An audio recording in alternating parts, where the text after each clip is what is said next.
More than 4.1 million passengers came to Charleston International Airport this year, and more is expected. In this edition of Quintin's Close-Ups, I sit down one-on-one with Charleston International Airport Executive Director Paul Campbell. And be sure to download the free Quintin's Close-Ups app in your Apple or Google Play stores. And listen to this interview later on iHeartRadio. Senator Paul Campbell, it's so good to see you again. It's great to be with you. It's great to be with you. Likewise. Yeah. And you talk about this morning, there's some good news going on here at the Charleston International Airport. Charleston International Airport soars to more than 4 million passengers. So, Quintin, we set a new record. Last year was right under 4 million. This year, just through November, it was 4.15 million roughly. And it looks like we're going to hit another 350,000 this month. So we're going to end up between 4.4 and 4.5 million passengers in and out of the airport. And when you look at it historically, just since 2010, we've more than doubled the passengers at the airport. We went from about 1.8 or 1.9 million to this year hitting 4.4, 4.5 million. And just since I've been here in 5.5 years, we've gone from about 2.5 million to almost 4.5 million passengers. So we've gone up 2 million people in just 5 years. So we're growing, and we're growing a lot of reasons. We're growing because of business. We're growing because of tourism. Just think about the business, what you've seen locally, what Boeing's growing, right? If you look at Mercedes, and they're making a Sprinter van here. You look at Volvo and what they're trying to do here.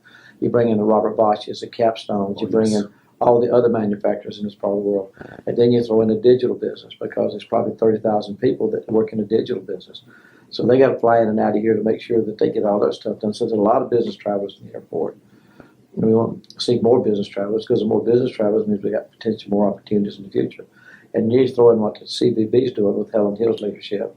You throw in all the accolades that she brings to us from Travel and Leisure, from Condé Nast, from American Express magazine, from all the other things that are out there. You know, we pick up all those kind of designations as being one of the top tourist places in North America, if not the top tourist place in North America. So when you throw in all the tourism, all the business travelers, we're going to continue to grow. We're looking at additional flights next year, so we're going to have another growth here next year. Wow. Hopefully we'll get up somewhere around 4.7, 4.8 million people next year. So I'm looking forward to see what the new year brings. You talk about the businesses that is, as well as growth. How else did you all get to 4.5 million passengers? We got a lot of service from the airlines. The airlines continue to add flights. They're leaving here 90+% occupied. So they're full just about every time you go out of Charleston. If you're flying into Charleston, it's hard to find a seat. It's not uncommon when you're inside the terminal to say, hey, I'm looking for volunteers on this flight. So it's not uncommon to see that. So they're getting a lot of good business. And so they continue to grow. They're our partners. But if you look at the total employment at the airport, we're a very large employer. We have about less than 200. We have about 180, 185 people working for CCAA. Right. But then you throw in the Air Force Base, you throw in Boeing, and some of the things that go on here. You throw in all the airlines, just at the airport itself, not including Boeing and the Air Force Base. Right. We're probably 1,400, 1,500 employees that work here with the airlines, with the rental cars, with the food and beverage, with the retail shops, with the people that service the airlines up and below the wing, above and below the wing. If you look at all those type of people, look at the janitorial service, you look at everybody that's out here, we probably have 1,500 people working on a daily basis. So we're a fairly large employer in the low country. Wow. And let me go back to the press release. You know, you also said this quote, our success is thanks to the continued support from our customers and from our airlines whose commitment to providing great destinations and expanded air service is unmatched. I know you walk around the airport a lot. What is that one particular customer story that still plays in your mind today? But, you know, I was down there this morning, and the family going out to be with their family, their expanded family, going out to see their mother and father and taking their grandson, their father's grandson with them. They're just so happy because they want to go to Denver, Colorado. We go direct to Denver now. Right. We go to, I think it's 30 or 31 destinations direct without stopping. So it's easier to get to where you're going. And the airlines provide that type of service for us. But we also give good service to the passengers that come in here. Getting through TSA, we want you to arrive early, especially on holiday season. Yes. We want you to have adequate time to park your car because we do fill up parking. We want you to be comfortable and take stress out of flying. It doesn't take you long to get through the checkpoint. Right. But we say allow an hour and a half or 2 hours to park your car, get your ticket, get through the check, and then you got time to relax and de-stress. You can go buy you something to drink at one of our restaurants. You can get a nice meal at a restaurant. You can go buy a newspaper or a magazine. You can use your telephone to make a few phone calls. Get here early, de-stress yourself, and make flying enjoyable. You don't want to be running through airports. It keeps you stressed. So what we like to do is take the stress out of travel if we can. And you touched on a couple of those points, obviously coming here early and checking in and not stressing yourself out. So as we sit here right now, 3 or 4 days out before Christmas, what other tips do you have for those particular passengers? Well, you got to allow time on the highways too, because the highways are very crowded right now. So it may take you a little longer to get to the airport than it would normally. You know how traffic is in the low country, and we're trying to make it better from the state side by putting more money into our motor fuel user fee so we can expand our roads and our services. But sometimes it takes a while to get here. Parking over the holidays, we usually fill up the deck, and we usually fill up the surface lot. We do have the remote lot just across the road from the loop in the airport, and we run a shuttle to bring it right to the front of the airport. In many cases, it's easier to park in the remote lot than it is the surface lot because the shuttle brings you to the front door, whereas in the surface lot, you got to walk to the front door. Wow. And you obviously, talk about, the state side of things as far as traffic and other issues. You're heading back to Columbia. How long have you been there as far as state senator? This will be my 13th year going. Wow. So I've been there a while. What is the biggest difference between 13 years ago and right now in your mind? I think if you look at the state growth, if you look at the service we have to offer, if you look at the roads, we're having to address issues that we have now that we didn't have then. I mean, traffic is crowded all over the state. Our roads are dangerous, and we're trying to do something about that. We did have the lowest gasoline tax, or the motor fuel user fee, and the second lowest in the nation. The only one lower was Alaska to us. We're still significantly lower than Georgia and North Carolina. So we got to have the revenue to build our roads. We have the fourth highest road miles in the state of all the 50 states. We have 41,000 road miles we have to maintain. It's kind of broken up into two pieces. One on the short runs, and that's about 7% of our traffic, but 21,000 miles carries 93% of traffic. We got bridges we have to maintain. We got to expand capacity on the interstates because the growth in South Carolina is phenomenal. I think we're one of the fastest growing of the 50 states in the country. And so we got to continue to prepare for people. They want to come here. Depending on who you talk to in chambers of commerce and other people, we're probably getting 40 people a day moving to the low country. Wow. And they're coming here because they found out we're no longer a well-kept secret. They want to come here and enjoy our ambiance, our style of life. And so we want them to come here and enjoy themselves and relax. The South Carolina State Senate, when you head into the chambers, that is, what will your mind actually be on that particular day as far as the issues right now? Well, a couple of things we've got to deal with, and this is the issue with the Santee Cooper and SCANA, Right. And what it's done to the ratepayers. We're trying to deal with those issues. The PSC just did a ruling about a week or so on the SCANA, allowing SCANA to probably merge with Dominion Power, and it will probably increase the rates a little bit. Santee Cooper's rates have gone up because of the fiasco we have at the nuclear plant north of Columbia. And it's not fair to the ratepayer. The ratepayer didn't make bad decisions, okay? So they're being punished because somebody else did make good decisions, okay? So what we've got to do is try to get that behind us. And what can we do to mitigate that so that the ratepayer, the citizens of South Carolina, don't get impacted severely by what's going on? And we're looking at some of those type of things about what we can do to make it better. I wish we had not started that nuclear plant. We'd be in much better shape, but we have it on our books now. We have about a $9 billion fiasco, and we've got to deal with that. Plus, we've always got the changes in the state's service for police protection, for the court system. We've got to make sure we got that in place. I'm chair of the South Carolina Senate's Agriculture and Natural Resources Committee, so I got to look at some specific things associated with the farmers. Our farmers have taken the hit. The last 2 or 3 years, we've had about a 100-year storm, 3 years in a row.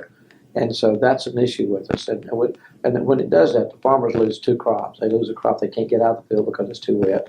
And it's very wet in low country right now. They also lose a crop they can't get in the field because it's too wet. So they lose 2 sets of crops. So we're going to look out for our farmers because we all like to eat, and eating is important to us.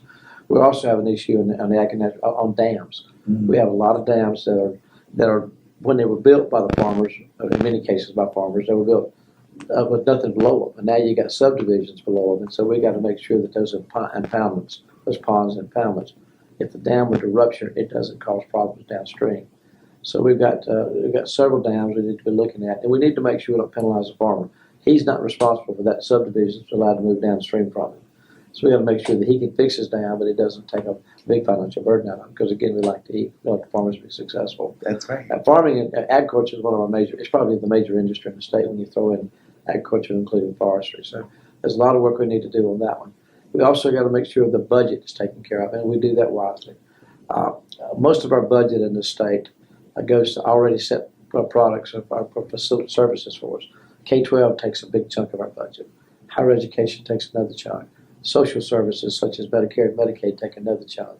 So out of the $8-9 billion that we allocate to General Assembly, most of that's taken up. If you take those three things alone, you're probably looking at 70% of the budget. That means everything else we got, the courts and the safety and the agriculture and the human health and human services and all those type of things have to be 30%. So we have to do a really good job of trying to manage our funds in the budget. This year we hope to have a little more money than we had last year, but we don't know that until we see the Board of Economic Advisors come to us and give us about how much money we're going to have. But we'll start the budgeting process in January when we go back. And from last year to now, what have you heard from that particular board? And they're looking at it's gone up. So their last report says we'll have probably $300 or $400 million now, more than we had last year that we can allocate. But there's a lot of people looking for those services. Okay. So we got to make sure that we do a good job with it. We raised our taxes on the motor fuel user fee a couple of years ago. Now we've got enough money we can start doing something on our roads and bridges. So we'll be looking at DOT. Mm-hmm. We have a fabulous lady that runs DOT, and she has really had done an amazing job. She's had limited amount of resources, amount of funds to build our roads and bridges and keep them maintained. Now she's starting to get a little bit of a boost there because of the motor fuel user fee, the gasoline tax increase we've had. Let me talk to you about infrastructure. Mm-hmm. What is your state of mind about that? It's woefully inadequate in South Carolina. We kill about 20 people a week. And that's what most people don't see. We put 100 people a week in the hospital, more than an overnight stay, automobile accidents. So we've got to do something in our infrastructure to make it better. If you go back to the late 70s, early 80s, we probably had the best road system in the United States. Today, we're not there. Our roads are not have enough capacity. They're not wide enough or big enough for capacity. We have too many repairs we have to make on the roads to take care of the growth. It's at the airport. I always worry about: are we going to outgrow the growth? Is the growth going to be a problem for us? I want to keep building this airport so we stay ahead of the growth. We have a hard time doing that with roads and bridges because people come, and so we're always behind the eight ball trying to keep our infrastructure in good shape. But we can do a better job with it if we got the resources to build the roads and bridges. I think there's 1,000 bridges that are structurally deficient, and I want to make sure we get those things taken care of. A lot of the farm to market roads need to be worked on. Interstates need to be wide. Our infrastructure has got to be taken care of in the state. And let me get back up to Columbia. Obviously, there's been a lot of leadership changes over the past couple of weeks there with different committees and whatnot. Where are you in the middle of this? Well, we're going to have the president of the Senate now will be presiding over the Senate, no longer the lieutenant governor preside over the Senate. And we expect that to be Senator Harvey Peeler. Right. I think he's going to win that seat when we go back. He will take many of the roles that the President Pro Tem has had in the past, but he will not be able to chair a major committee. And so we'll have some committee arrangements and shakeups. We've lost a couple of senators, so we'll have some shakeups as far as seniority goes. In the Senate, the assignments are decided by seniority, and so we'll have some new chairmen, of which I'm moving from the ethics to chairing the ethics committee. I'm still on the ethics committee, but I'm not the chairman of the ethics committee anymore. Sean Bennett from Somerville is going to take care of that. I moved to the Ag and Natural Resources committee. The previous chairman was Danny Burton out of Lawrence. Danny's moved to medical affairs. Right. Greg Henry from Myrtle Beach is moving into education. And education is going to take a lot of effort this time. We're all focusing on what can we do to prepare our young people better for the careers that are demanded in the 21st century. What can we do to improve the graduation rate in our high schools so that when the young people graduate, they have the skill set to either go to college or go to work and do a job that will pay them a decent living.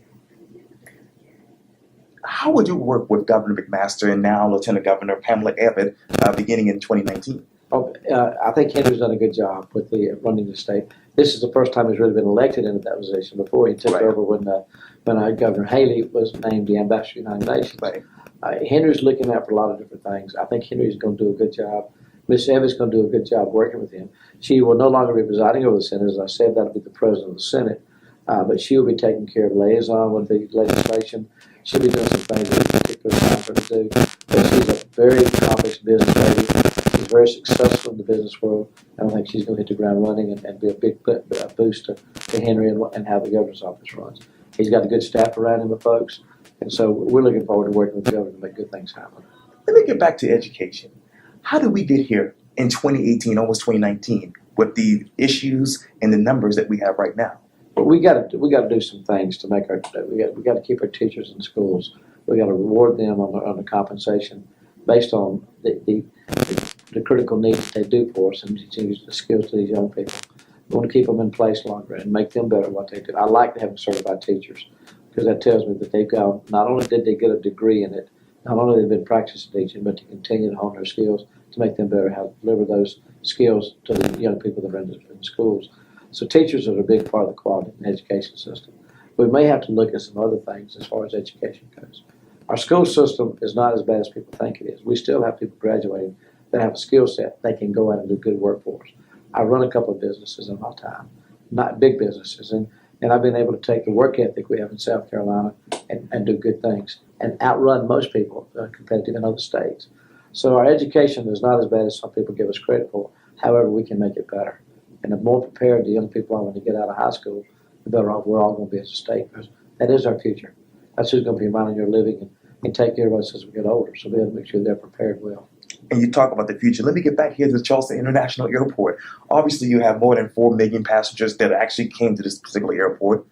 If I were to interview you for Quintin's Close-Ups next year, what would you tell me about the Charleston International Airport? Well, I always remember we're adding the London flight.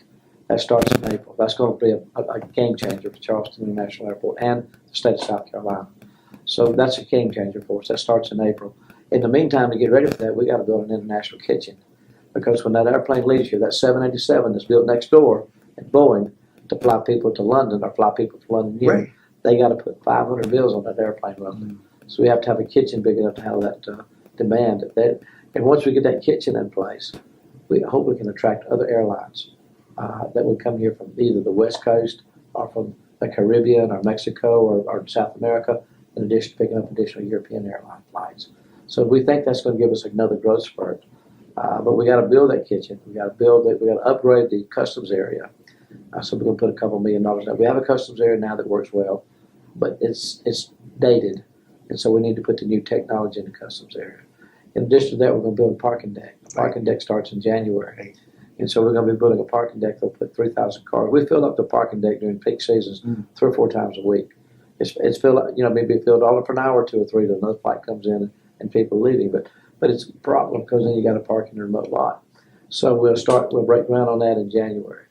We got to look at the ticket lobby where you come in and get your tickets. They're just about full down there. Wow. So we're going to look at how we can grow that. So sometime next year we'll start another project to grow the ticket lobby and make it bigger. We've got to continue to look at the future of growth here. We've got to look at Concourse C. We've got to start doing some preliminary plans. We've got A and B working now, but we're also almost out of gate, so we need to be looking at Concourse C. So we've got a lot of activity at the airport to make sure we're staying ahead of where we need to be for the growth in this area and the businesses and the tourism we need. That's so great to hear. Yeah. Well, Senator Paul Campbell, thank you so much for your time. I really, really appreciate this. And I just want to take time to wish everybody the best of the new year and a very Merry Christmas and happy holidays. But Quintin, you're a pleasure to work with, and anytime we can do it together, I'll be happy to do it. Thank you, Grady. Likewise. You got it. I'll see you at Holes. You got it. Amen. That's a deal. That's a deal. Yes, sir.